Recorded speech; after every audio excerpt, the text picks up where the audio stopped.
Assalamualaikum viewers, it's me Muhammad Naman Sadak with a new video.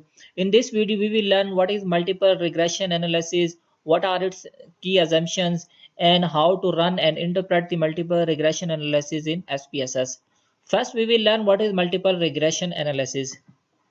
Multiple regression analysis is a statistical method used to predict the value of a dependent variable based on the value of two or more independent variables. Here we should know that multiple regression is an extension of simple linear regression. It is used when we want to predict the value of a variable based on the value of two or more independent variables.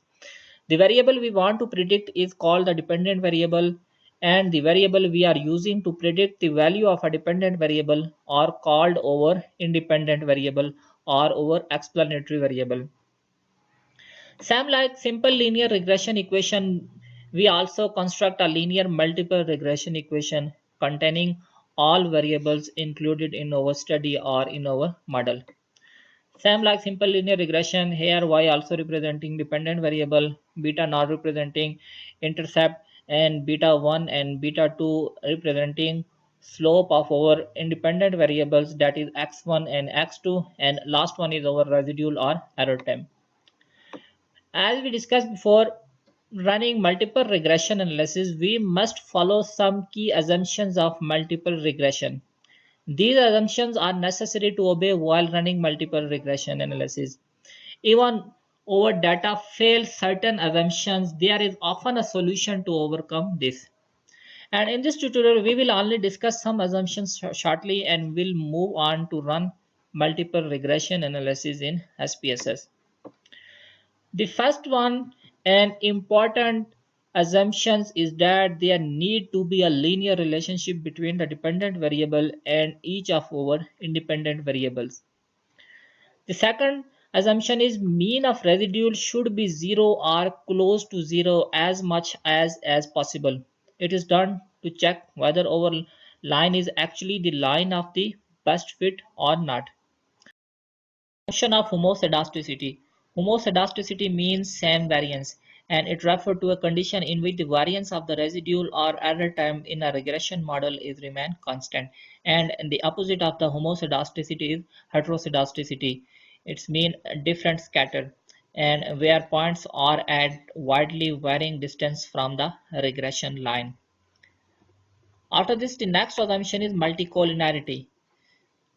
This assumption states our data must not show multicollinearity. Multicollinearity occurs when we have two or more independent variables that are highly correlated with each other.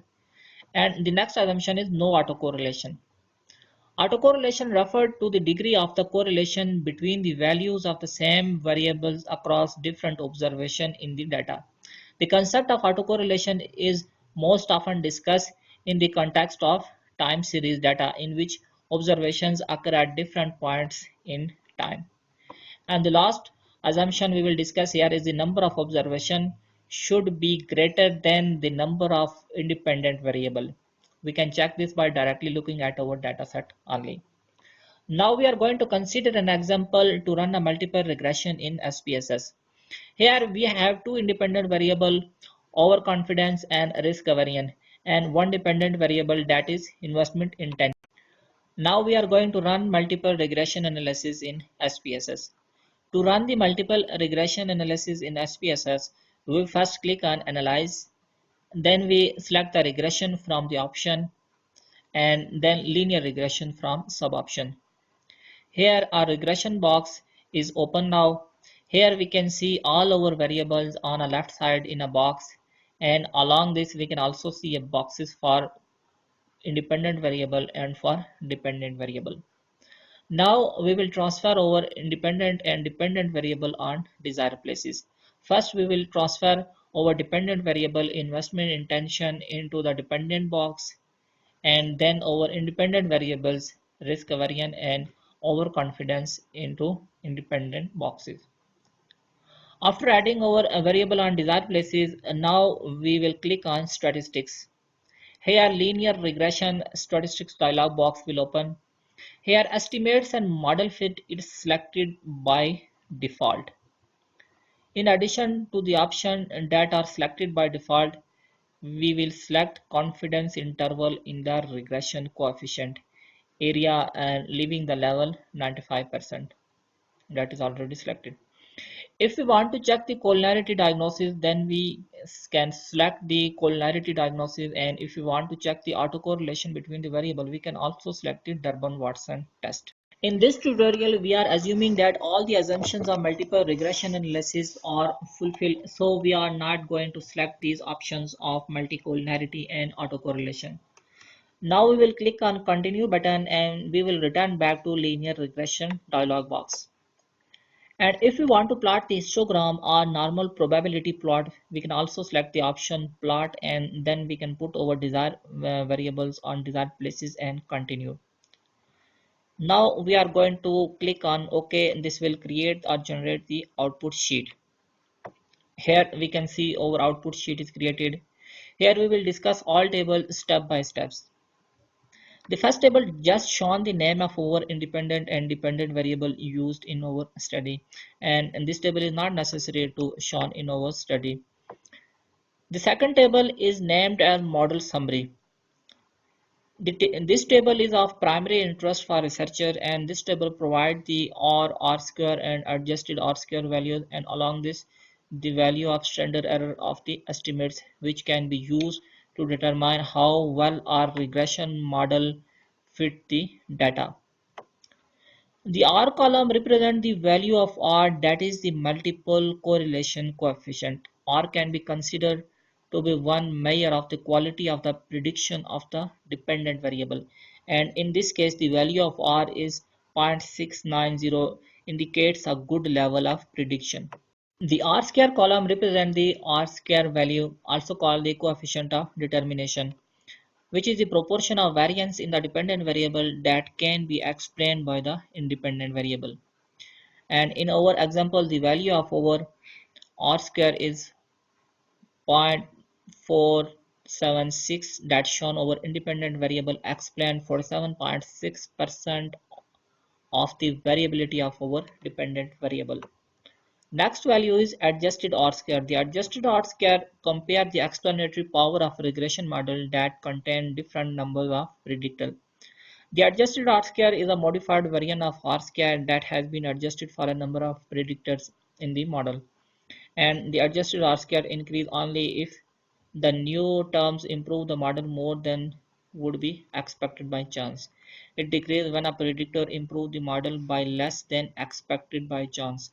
The adjusted square can be negative, but it's usually not. It is always lower than the R square. And the next and important table is the ANOVA.